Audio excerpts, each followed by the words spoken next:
જય ભગવાન મિત્રો, હું છું પ્રફુલ્લભાઈ પંડ્યા. મારી યુટ્યુબ ચેનલની અંદર આપનું સ્વાગત છે. મિત્રો, આજે હું વાત કરીશ નવરાત્રી વિશે, અને એ પણ માઘ માસની નવરાત્રી. મિત્રો, તમને બધાને મનમાં કદાચ પ્રશ્ન થાય કે શાસ્ત્રીજી અત્યારે નવરાત્રી? હા દર્શક મિત્રો, અત્યારે નવરાત્રી. કેમ કે નવરાત્રી આમ જોવા જાય તો આપણા શાસ્ત્ર ધર્મ પ્રમાણે એવું કહેવાય છે કે વર્ષમાં 4 નવરાત્રી આવે છે, જેમાંથી એક નવરાત્રી ચૈત્રી નવરાત્રી, જે દેવતાઓની નવરાત્રી કહેવામાં આવે છે, શારદીય નવરાત્રી, જે આમાં આપણે બધા ગરબા રમતા હોઈએ છીએ, અને સાથે સાથે એવું કહેવાય છે કે માઘ માસ અને અષાઢ મહિનાની જે નવરાત્રી આવે છે, જેને ગુપ્ત નવરાત્રી કહેવામાં આવે છે. તો અત્યારે એટલે કે એવું કહેવાય છે કે અહીંયા 10 ફેબ્રુઆરી 2024 માંડીને 18 ફેબ્રુઆરી 2024 સુધી ગુપ્ત નવરાત્રી રહેવાની છે, જે 9 દિવસ સુધી દેવીની ઉપાસના આપણે કરી શકીએ છીએ. મિત્રો, નવરાત્રી જ્યારે ગુપ્ત નવરાત્રી હોય તો એવું કહેવાય છે કે તંત્ર શાસ્ત્રની અંદર ગુપ્ત નવરાત્રીમાં કરેલા ઉપાય શીઘ્ર પરિણામ આપે છે. તો દરેક રાશિના જાતકોને પણ મનમાં પ્રશ્ન ઉદ્ભવિત થાય, કેમ કે દરેકના જીવનની અંદર ક્યાંક ના ક્યાંક કોઈ સમસ્યા હોય, કોઈ દુવિધા હોય, કોઈ ઉપાધિ હોય, તો એના માટે એ લોકોએ કેવા મંત્ર જાપ કરવા કે જેનાથી માં ભગવતીની કૃપા પ્રાપ્ત થાય. કેમ કે ધનની તકલીફ હોય, કોઈને વ્યાપારમાં, કોઈને સંતાન પીડા, કોઈ શત્રુ પીડા હોય, કોઈને સંતાનની સમસ્યા હોય, કોઈને આરોગ્યની સમસ્યા હોય, તો ગુપ્ત નવરાત્રિની અંદર એવું કહેવાય છે કે દેવીના વિશેષ આશીર્વાદ પ્રાપ્ત થાય છે. જેમાં આ વખતે ખાસ કરીને વિશેષ એક યોગ પણ બને છે. શનિ મહારાજ મકર રાશિમાં બિરાજમાન છે. સાથે સાથે શુક્રદેવ 12 ફેબ્રુઆરીના દિવસે મકર રાશિમાં ગોચર કરવાના છે. એની સાથે વાત કરીએ તો 13 ફેબ્રુઆરીના દિવસે અહીંયા સૂર્ય મહારાજ પણ કુંભ રાશિમાં બિરાજમાન થાય, અને 20 ફેબ્રુઆરીના દિવસે બુધ એ પોતે કુંભ રાશિમાં બિરાજ, એટલે લક્ષ્મી નારાયણ અને ધન યોગ બને છે, સાથે બુધાદિત્ય યોગ બને છે. તો આવા શુભ યોગ બને તો આપણે ચોક્કસ માં ભગવતીની પૂજન, હવન વગેરે જપ તપ ઉપાસના કરીને શક્તિ ભક્તિ પ્રમાણે દેવીની પૂજાપાઠ આપણે કરવી જોઈએ. અને વિશેષ ખાસ કરીને મંત્ર જાપનું વિશેષ મહત્વ છે. તો આ 9 દિવસ દરમિયાન હું જે તમને રાશિ પ્રમાણે મંત્ર આપું છું, તે મંત્રની નિત્ય એટલે કે રોજે રોજ સાયંકાલના સમયે, રાત્રિના સમયે જો તમે આ મંત્ર જાપ કરશો તો એનાથી પણ ચોક્કસ તમને ફાયદો થશે. સાથે સાથે કઈ રાશિના જાતકોએ કેટલા વર્ષની દીકરી, નાની દીકરીની પૂજા કરવી? કેમ કે એવું કહેવાય છે કે નાની દીકરી જે છે, નવદુર્ગાત્મિકામ સાક્ષામ કન્યામ આવાહયામ્યહમ, એવું કહેવાય છે કે નવદુર્ગાનું સ્વરૂપ માનવામાં આવે છે નાની દીકરી. તો નવરાત્રિની અંદર જ્યારે અષ્ટમી અને નવમી આવે ત્યારે આપણે એ નાની બાળકોની એટલે કે નાની દીકરીની પણ પૂજા કરવાની. પણ કઈ રાશિના જાતકોએ કેટલા વર્ષની દીકરીની પૂજા કરવી એની પણ હું તમને જોડે જોડે માહિતી આપીશ. મિત્રો, નવરાત્રિની અંદર શક્ય હોય તો કલશ સ્થાપના કરી માની આરાધના કરી શકાય, જપ ઉપવાસ કરી માની આરાધના કરી શકાય, હવન કરી માની આરાધના કરી શકાય, અને શક્ય હોય તો 9 દિવસ જો ગુલાબ અથવા લાલ પુષ્પથી દેવીને તમે પૂજા કરો છો, એનાથી પણ દેવીની કૃપા પ્રાપ્ત થાય છે.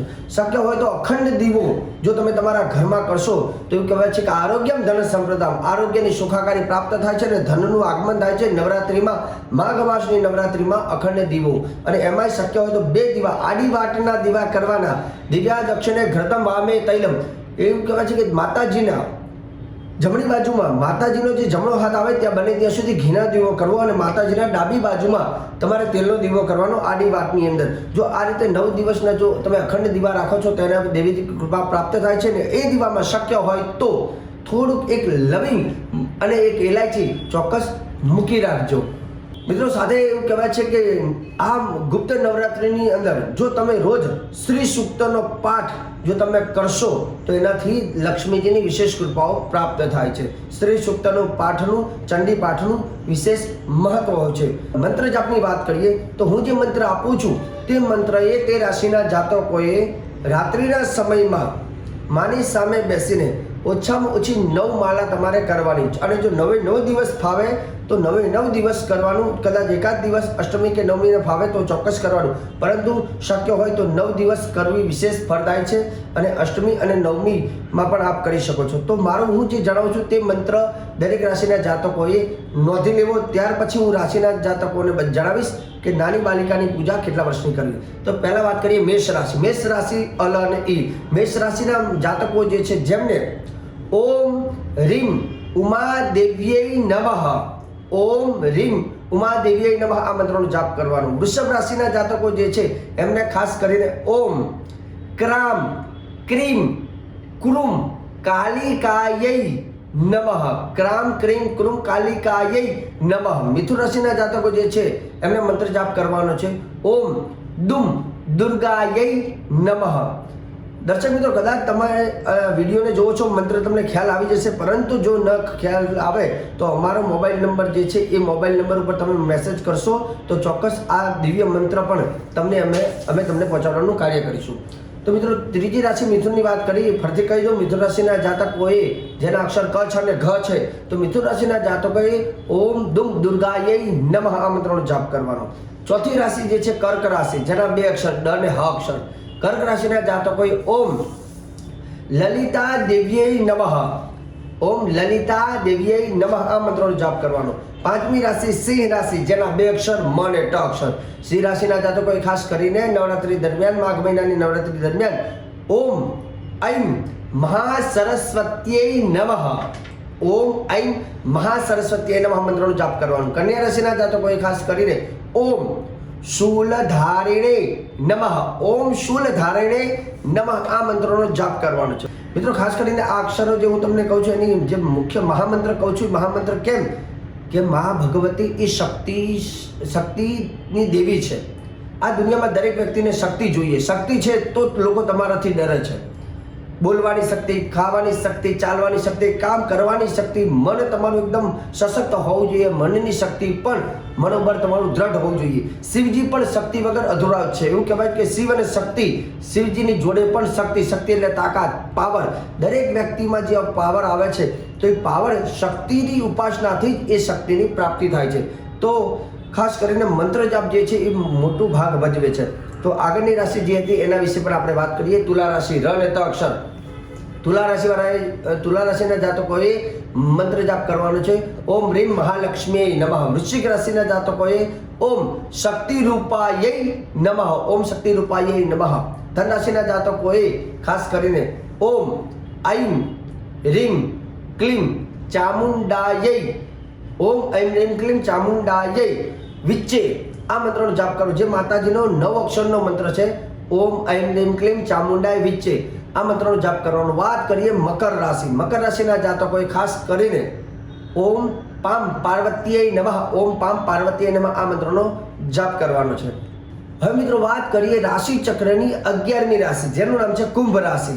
કુંભ રાશિના જાતકોનો જે અક્ષર જે છે ગ સ સ. કુંભ રાશિના જાતકોએ ખાસ કરીને ઓમ સર્વમંગલાયૈ નમઃ, ઓમ સર્વમંગલાયૈ નમઃ આ મંત્રનો જાપ કરવાનો છે. છેલ્લી રાશિ જેનું નામ છે મીન રાશિ. મીન રાશિના જાતકોએ ખાસ કરીને આ મંત્ર જાપ કરવો, કેમ કે મીન રાશિના અક્ષર છે દ ચ જ થ. તો મીન રાશિના જાતકોએ ઓમ પામ પાર્વતીય નમઃ, ઓમ પામ પાર્વતીય નમઃ આ મંત્રનો જાપ કરવો, જે તમારા માટે આ નવરાત્રી દરમિયાન જ્યારે સમય મળે, નિત્ય થાય તો નિત્ય ચોક્કસ માને સામે બેસી સ્નાન કરીને મા ભગવતીની ઉપાસના કરવી. જો સાંજના સમયે કરતા હોય તો સ્નાન, હાથ પગ ધોઈને પણ મા ભગવતીની પૂજા કરી શકાય, પણ સ્નાન કરી બહુ વધારે ફળદાયી બને છે. મિત્રો, અષ્ટમી અને નવમી જ્યારે ખાસ કરીને આ નવરાત્રિ જ્યારે પૂર્ણ થતી હોય ત્યારે અષ્ટમી ચમ ચતુર્દશ્યામ નવમ્યમ ચૈકચેતસ, દુર્ગાષ્ટમીનું અને નવમીનું વિશેષ મહત્વ હોય છે.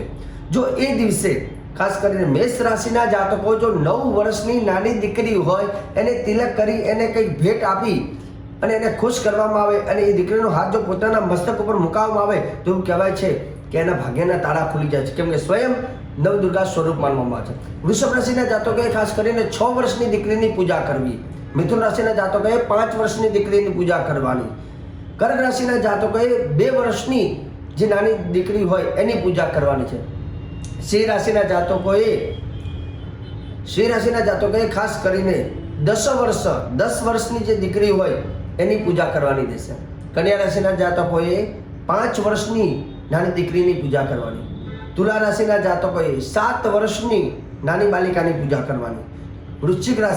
વૃશ્ચિક રાશિના જાતકોએ 2 દીકરીની પૂજા કરવાની, જેમાં એકની વર્ષ 4 વર્ષ હોય અને એકનું વર્ષ 5 વર્ષ હોય, મતલબ 4 અને 5 વર્ષની 2 કન્યાની પૂજા કરવાની વૃશ્ચિક રાશિના જાતકોએ. ધન રાશિની વાત કરીએ તો ધન રાશિના જાતકોએ 9 વર્ષની દીકરીની પૂજા કરવાની છે. મકર રાશિના જાતકોએ 10 વર્ષની દીકરીની પૂજા કરવાની છે.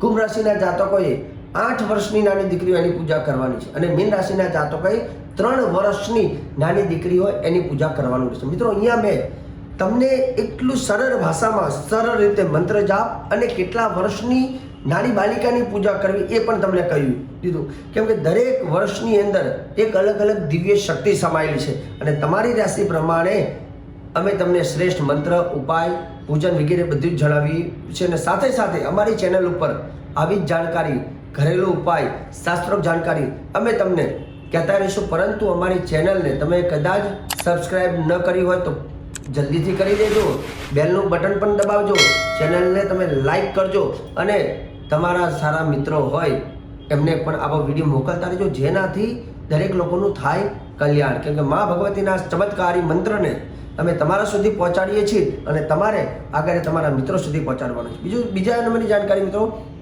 કે જ્યોતિષને લઈને અમારા કાર્યાલયની અંદર અવિરત સેવા ચાલુ છે. ખાસ કરીને જ્યોતિષનું સચોટ માર્ગદર્શન અમારે ત્યાં આપવામાં આવે છે. પરંતુ તમે અમારે આ કાર્યાલયનો સંપર્ક સાધી એપોઇન્ટમેન્ટ લઈ અને જ્યોતિષનું માર્ગદર્શન અમારાથી તમે પ્રાપ્ત કરવું હોય તો એપોઇન્ટમેન્ટ લઈને આવી શકો છો. જેમાં અમદાવાદની અંદર ખાસ કરીને અમારું કાર્યાલય આવેલું છે અને અવારનવાર આવા વિડીયો અમે અપલોડ કરતા રહીશું. મને આપો રજા. જય ભગવાન, હર મહાદેવ.